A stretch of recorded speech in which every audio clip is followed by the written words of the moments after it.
Damn, you old as f***. What's up, everybody? Welcome back to my YouTube channel, Curious World of I, who is I, me, Leon, where I'm here just sharing my self-discovery journey with others through travel, spirituality, mindset, and much more.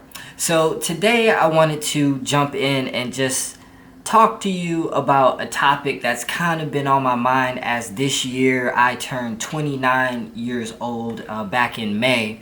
I believe at the time that I'm recording this video, it is August.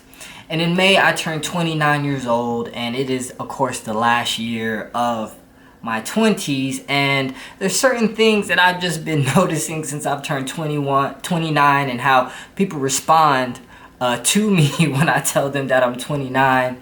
And it really made me begin to think about this idea of aging, especially as you're aging through your 20s. And as for many, including myself, you know, birthdays tend to be kind of a reflective time period. But I find myself being a bit more reflective, knowing that at 29, knowing that, of course, next I'm going to turn 30, which for a lot of people seem to be a very huge hurdle. So I just kind of wanted to talk and share my ideas on terms of the idea and the thoughts behind just aging. And one of the first things that I've definitely noticed, besides the few 3 or 2 gray hairs that I've recently noticed over the past couple of months, but some other things in terms of how people respond when I tell them 29 and that I'm 29. And that is partly because you know, wherever I find myself, sometimes I do find myself where there are people around me who are, you know, 20, 21, 22, 23, maybe even a bit younger. And I tell them, like, hey, like, when they ask me, like, how old am I? And I'm like, 29. My reaction that I'm getting a lot nowadays is, damn, or damn, you old as fuck. You know what I'm saying? And I'm kind of like, and it's like, damn, I'm not old. I'm 29. I'm older than you. But with that, beyond that conversation, and I know partly it's probably because when most people look at me, I don't look my age. I get that a lot. You know what I'm saying? I think the last time I had a conversation around my age, somebody was like, man, you have really good skin. Which, by the way, I want to share a secret with you. Or should I say, more importantly, share a secret with the fellas that are watching my videos is, guys, you gotta moisturize your skin. And lately, I went to during Juneteenth, I performed in an African drum ensemble. And of course, as you go there, many people have the African shea butter. I've always used cocoa butter, but this is the first time ever I've consistently used African shea butter. And this stuff is amazing. So I just want to plug that in there. Now I feel like I'm doing a makeup tutorial or something. But anyway, I mean, yeah, outside of taking care of yourself as you get older, and especially, I know, just being younger, I didn't always think about, like, taking care of myself, my skin. You just kind of just went with the flow of things. And I think the main thing that has been on my mind is also me also being an empath. Kind of when I'm speaking with people, I'm also speaking with them and listening, as I've been over the years learning how to be more of a intuitive listener, and really like listening to not just what the person's saying, but their body language, their tonality, the emotions that they're exuberating when, or lack thereof, when they're actually speaking to me. And I've noticed that throughout my 20s, when I talk to people, and I notice it now, even that I'm older at 29, and when I talk to people who are younger than me, that it seems as if you feel a slight bit of anxiety about getting older. And you know, over the years, especially throughout my travels, for those that have not watched my some of my other videos, I took a gap year where I just traveled to about like 16, 17 different countries. Also, while I was in college, I studied abroad. And one of the things that I've noticed in the West, or like America and Europe and so forth, is how we kind of cope and deal, or sometimes lack of a conversation about aging and what that kind of comes with. And then especially when I think about within my 20s and the people that I talk to within their 20s, as I mentioned, like sometimes it feels as if there's an anxiety about getting older, and that could be a mixture of a lot of things, not necessarily just getting older, but maybe having to take on more responsibilities, maybe having to feel like you need to have your life in a certain kind of perspective, a certain point, and that's kind of what I really want to speak to and kind of generate the conversation, because I said, as I mentioned, in the West, I heavily believe that that's kind of a conversation that we don't have. And I think it is a lot different, at least when I see on social media sometimes, when people speak about what your 20s is supposed to be about. And by all means, I definitely want to do a video about, you know, things that I learned in my 20s and things that I wish I would have known when in my 20s. But I'll wait till I actually finish my 20s first before I actually give a video like that. But when I hear some of these people talking about what it means to be in your 20s, a lot of times it's from older people, and their advice is very solid about how your 20s is supposed to be a time of exploration and to make mistakes and kind of learn about yourself and all these sort of different things. But they never really speak to the anxiety that some people have about getting older and what that comes with. And even though you don't, I mean, obviously I can tell the difference between when I was 19 and now at being 29. It's not that much of a difference. I try to take care of myself, but you know, I remember just being 19, 18, like play basketball like all day and play all sort of sports and didn't really think about having to stay hydrated and this and that.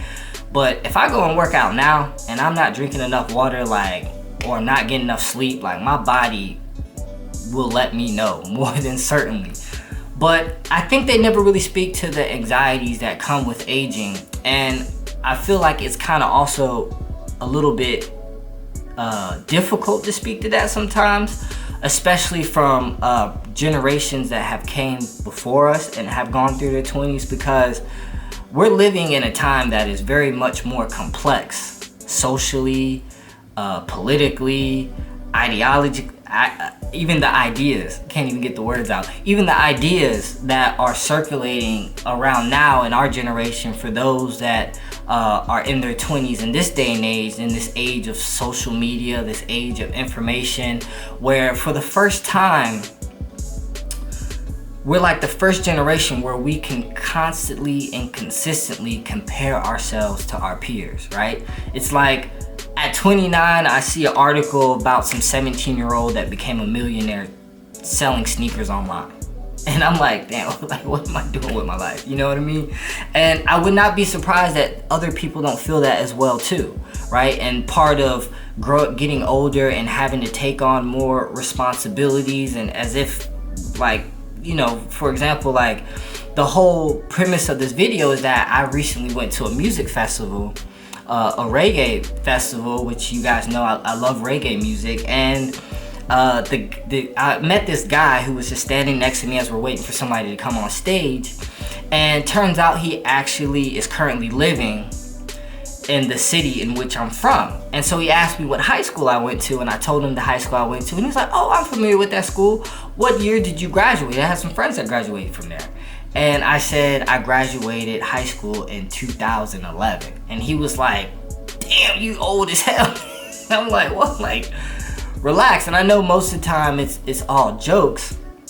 But that's really what kind of prompted this video. And a lot of times when I'm talking to people who are a bit younger than me, they have this idea that I guess, like, as the older you get, you're not really supposed to do fun things. I mean, I really don't know. But one thing I've also noticed is when talking to people, especially when they know their birthdays are coming up, you know, sometimes you get excited for your birthday, where it's kind of like you get excited for the things that you're going to do on your birthday. But for some people, I've noticed when I'm talking to them that they get kind of like this anxious, depressive state talking about their birthday. And to be honest, in my experience, I've noticed it a lot, with more so when I'm talking to women about their birthday. And for the ladies watching this video, maybe you could explain that to me a little bit more in the comments. But you know, I want to share a story with you. So I remember this was what? I think this was in December of 2021. This is like as the pandemic is kind of cooling off, people are starting to kind of, go out and have gatherings and so forth. And I ended up randomly, I was out with a friend of mine, and I ended up randomly at this party. And I really didn't know anybody at this party. But to me, knowing where I come from and I knew of some of the people that were at this party, but I didn't know them personally. And for me, a lot of these people at this party were kind of like the very social people, the people who have like tons of followers on Instagram, and they're very personable people. Some of them very high achievers. It was a great party. I'm not to say that it was a great party just simply because of the type of people that were there, but as I was there at this party, I began to realize that the gathering for the party was because the girl who was hosting the party at her house, it was one of her friend's birthday. And this girl happened to be turning, I believe it was 30 or 31. And as the party went on, of course, they brought out a cake and surprised her.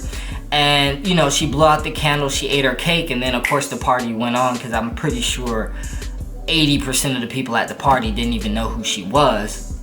So, after the cake was cut and so forth, I noticed that this girl, she was sitting at the edge of the couch, kind of like in this very mopey kind of mood. And I was kind of confused about it. I'm like, it's her birthday, she should be happy. And there could be some other things going on there for the reasons why she was feeling the way that she was feeling. But I went over there and I was just like, it also kind of alarmed me that none of her friends were kind of paying attention to that. But maybe that's a different conversation. But I just went over there and I was like, are you okay? It's your birthday, right? And she was kind of like mumbling, and she probably had a couple drinks, and she was just like mumbling about getting older and she's like looking at the numbers on the cake, and I could tell that something was going on there in regards to her getting older. And I remember, of course, this was like a house party, and I remember the police came, because at this time, it's not that gatherings weren't allowed, but gatherings such as the one that we had was still being, frowned upon, as we were still kind of in the midst of a pandemic. And so just like any typical house party ends up, luckily this apartment was on the first floor, you jumping out the back and just running off to your car. But I remember right before I left, I said a quote that I got from the movie, was it 1917 or 1918, the war movie, the World War II movie. Before they crossed that minefield, they said a quote to one another that just stuck with me, and that was, age before beauty. And that just, and you can interpret that however you would like, but for me, it spoke to, throughout aging, becoming more graceful. And I think one of the things that I didn't know, because I'd be lying to you if when I was at 19 that I didn't worry about what it meant to get older, to be here at 29. More specifically, I can actually speak to a real experience. I remember a mentor and friend of mine when I was 19 that was my high school math teacher. Shout out to Miss Mendoza. I remember at 19, I was talking to her, as 19 is that time in life where you just kind of feel anxious about the future. People are asking you to pick what you want to study, what you want to do with your life. And I just told her, I can't even see 10 years from now. I can't see myself at 29, even though now I'm at 29. I just couldn't see it. I was just kind of like, what does it mean to be 29? Because, compared to our parents' generation, my mother got married at 20, I think she was 26 or 26.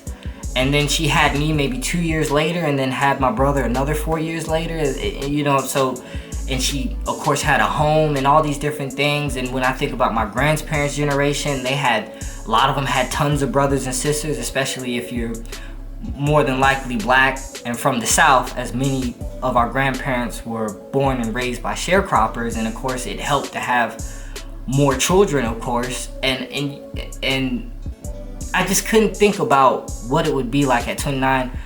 And I think the main thing that I was worried about was not being where I felt I should be when I was 29. As many people, I feel like, feel that way, especially now as they look at social media and they see people younger than them, sometimes their age, doing all these amazing things, or at least it appears that way on social media, or seeing people who are in their 30s that seem to just have it all figured out, or at least it appears that way. And you start to kind of reflect and look at your own life, and you forego a sense of gratitude or a gratitude in terms of how far you have came on your own journey. But one thing that she's told me that has stuck with me to this day is that she was just like, Leon, no matter how old you are, wherever you're in life, like, you're never really going to be satisfied. And by her telling me that gave me a whole lot of resolve now that I'm here at 29 years old. And I'm like, it's okay, because I look back at all the things I've been through, the things I've learned, and where I am now, and I have to give a sense of gratitude, especially in this day and age where I know where sometimes people do get caught up on their chronological annual age, even though there's science and research that's coming out about your actual biological age and how well you take care of your body. And also, I think it's also kind of a spirit and personality thing. Do you keep that childlike playfulness? Do you approach life with a sort of childlike playfulness? Because there are some people that I talk to that are like 25, 24, and I feel like I'm talking to a 50-year-old, 67-year-old that's just been defeated by life. You know what I mean? And their perspective and their mentality about life is not a very exciting one, where it's kind of like, dude, you already feel like you're an old person. Outside of being maybe called an old soul, because maybe you like things that are, quote, to be older or so forth, and I've even been referred to as an old soul, but to actually, like, when you're around them, you just feel like you're talking to your grandma or something. But with that being said, I do think that there should be conversations about what it means to get older in this day and age, and to age throughout your 20s, where you deal with this, where a lot of us are dealing with that pressure of feeling like we need to be at a certain point in life. And I think when we harper on that, we rob ourselves of the joy of the present moment, and you forego that sense of gratitude to just be alive. Because one of the things that I can tell you about going from 19 to 29, or from 20 to 29, and now slowly marching towards 30, is that, as some older people have told me, like, life does get sweeter as you get older. Yes, I don't have all the same liberties as I did when I was like 17, 18, 19, but when I find myself having fun or moments of downtime, I tend to appreciate it even more. And one of the key things that I think that a lot of people, when they're talking to people who are older, instead of harping on maybe their age, or, you know, pondering on like, damn, like, shit, I'm gonna be 29 someday too, and I want to have X, Y, and Z done with my life. And it's okay to have goals. I think goals are a great thing to have, to achieve. But one thing that I can say that has came throughout my 20s, and difference between me being 19 and 29, and one thing that I've gained is perspective.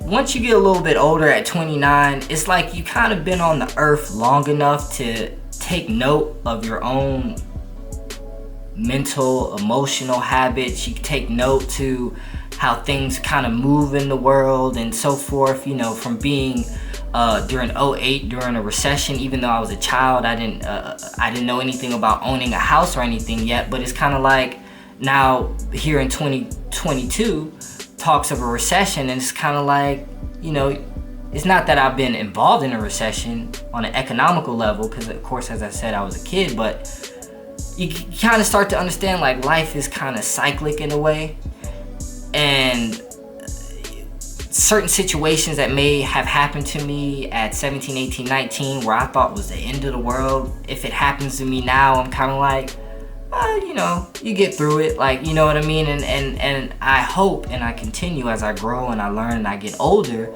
to gain more perspective in life, as there's so many experiences that I look forward to having as I get older. But I think the last thing that I want to share with you, and it's really a sense of gratitude, to look forward to wanting to get older and to gain this perspective and not being so hard on yourself, to feeling like you necessarily have to be in a specific place in life, as I myself, I won't lie, that I deal with that as well too. A little bit of stress is okay, but to be overly hard on yourself and not to allow yourself any grace is not particularly a good thing. But I want to share this story, and I've never shared this story with anybody before. But I remember I was at a music festival, Bonnaroo to be exact, which I've done a video on my experience. That was like my first major music festival. And I remember I was in the front row of seeing one of my favorite bands by the name of Stick Figure, a reggae, kind of folk reggae jam band, if you will. And one of my favorite songs by them is this song called Breathe, which is basically about just taking a deep breath, enjoying the present moment, and just not being so hard on yourself. It's a phenomenal song. I highly recommend you guys to listen to the song. It's a very uplifting, positive song, as especially particularly at that time of my life, I had a lot going on. And so the song at that moment, and still does, very much still speaks to me. And I remember, I have a really deep connection with music. I really enjoy all kinds of music. You can't see it, but I recently bought a record player, and I have all these records, and I like going into the used section and just plucking all these different sort of records from all sort of genres and all different type of time periods. But especially in live music, if the aroma's right, I can kind of tap into this kind of like trance-like state while I'm dancing and moving to the music. And I remember specifically listening to Stick Figure, and they're actually playing the song Breathe. And I begin to think about specific individuals who have had an impact in my life in one way or another by learning about their stories.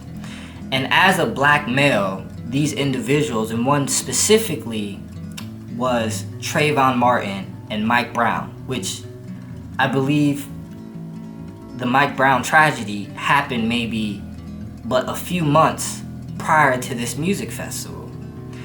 And I don't know why, but I just begin to think about them and their untimely demise due to hatred, due to prejudice, due to, the way that we judge people by how they look, and judging a book by its cover, that have led to them losing their lives.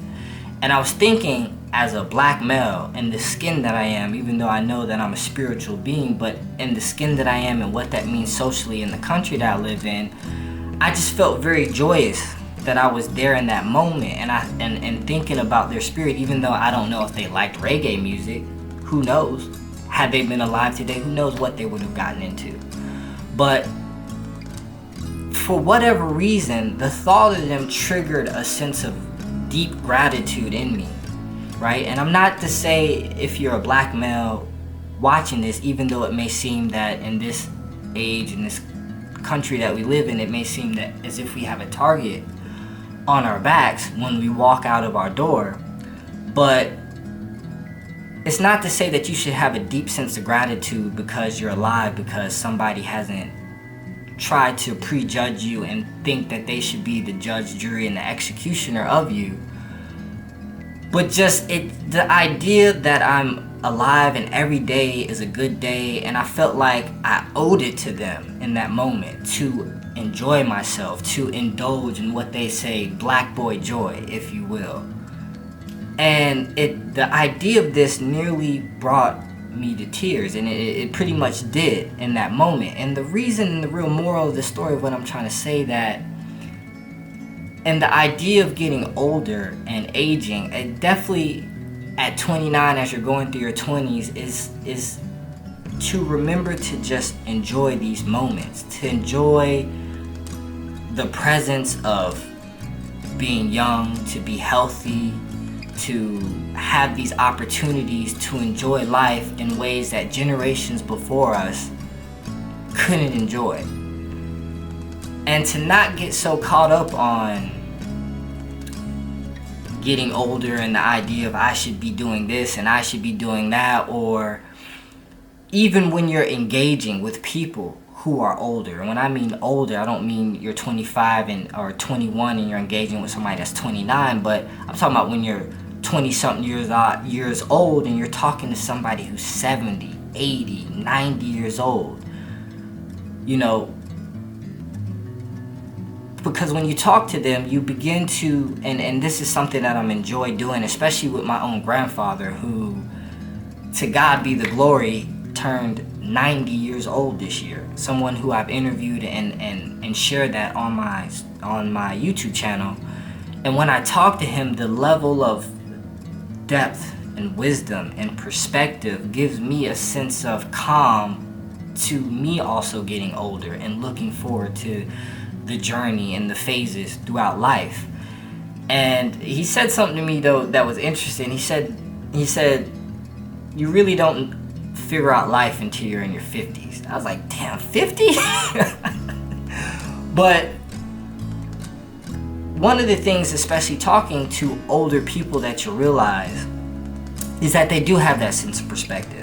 And it does give you that opportunity to look into the future when it comes to aging and what that means, because you'll talk to some older people and you can tell that life has not been easy for them. And you get to learn a little bit about maybe their perspective on life. You learn about their attitude towards life, if they're just old, mean, and grouchy. And you talk to them and you listen to the decisions that they made, the things that have happened to them in life and how they perceived it. And then you may also talk to somebody who is 90 years old, and you talk to them and their spirit still seems very youthful. My other grandfather as well, he this year turned 88 years old, and when I talk to him, I feel like I'm talking to a 35-year-old young man. That's just the aura that he gives off to him and his community. But one thing that I've noticed between the both of them, and this is my last point as I wrap this video up, is when I think about living a fulfilled, deeply engaging, and to live a long and healthy life, one of the things that I noticed that they both have in common, and this is interesting because one of my grandfathers lived in a completely different country. And one thing that I notice around them is the community of people that they have around them that would do anything for them. The people who bring them food, that come by to stop and check on them, to make sure they're doing okay, to help them in times of need whenever they need it, whether, as I mentioned, whether if it's, bringing them a meal, cleaning for them, giving them a ride to the grocery store. Even though my grandpa here at 90, he'll hop in his car and go wherever he pleased any minute. He still is a wonderful driver. And the point of me sharing this with you is I begin to realize, as opposed to thinking about the things that you feel like you should be accomplishing as you get older, as I mentioned, there's nothing wrong with having goals and setting time periods on those goals so that you can achieve them, but also to think about, as you get older, the relationships that you're building and what those can manifest into, and also being willing to give yourself to a community. As there is a book that sorry, my camera cut off on me, but one of the things, the last little quote that I want to share with you from a book that my grandfather told me to read is a book by the name of The Courage to Be by Paul Tillich, which was a European theologian. And he defined the courage, or the courage to be, or the courage to exist, as one that is where you have the courage to be unique as an individual, but yet have the courage to be a part of a community and to give yourself of a community or a group of people. And I believe that both my grandfathers have done this over their lifetime, and through talking to them at the age that they are, I feel like I get a glimpse into the future of what life can be based on the decisions and the attitude and the perspective that you develop throughout your lifetime, which I believe heavily starts in your 20s as you step foot into the world as an independent individual, and as you get older, gaining more of a level of independence. So I just wanted to share that with you to stimulate the ideas and the thoughts about aging and getting older. And if you happen to make it to the end of this video, definitely in the comments below, I would like to hear your thoughts on it, whether if you're not in your 20s or in your 20s, your idea on things that you've noticed about yourself, the way you perceive life as you got older, how maybe your perspective has broadened, or maybe life has not been the best to you and maybe you're a little bitter. That's okay. That's completely okay, as you know, we all go through different situations in life that a lot of times shape and mold us more so than we could ever really understand. So I would definitely like to hear your thoughts in the comments. And again, like, share, and subscribe, and talk to you soon. Peace.